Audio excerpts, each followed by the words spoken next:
Menteri Pekerjaan Umum dan Perumahan Rakyat Basuki Hadi Mulyono bersama Menteri Perhubungan Budi Karya Sumadi dan Menteri Keuangan Sri Mulyani melakukan peninjauan proyek pembangunan Jalan Tol Palembang Indralaya atau Palindra.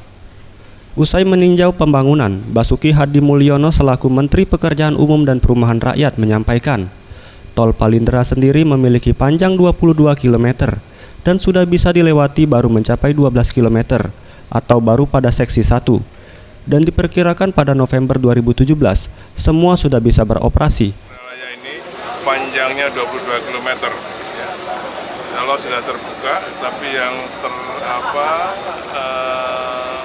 perkerasan aspalnya sekitar berapa kilo? 12 km. Ia menambahkan, sejauh ini Hutama Karya sebagai pemegang proyek Tol Palindra telah menerima penyertaan modal negara atau PNM sekitar 5 triliun lebih dari pemerintah melalui Menteri Keuangan RI.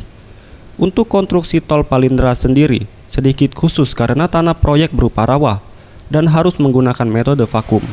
Anugrah Sandi Pratama, Sriwijaya TV.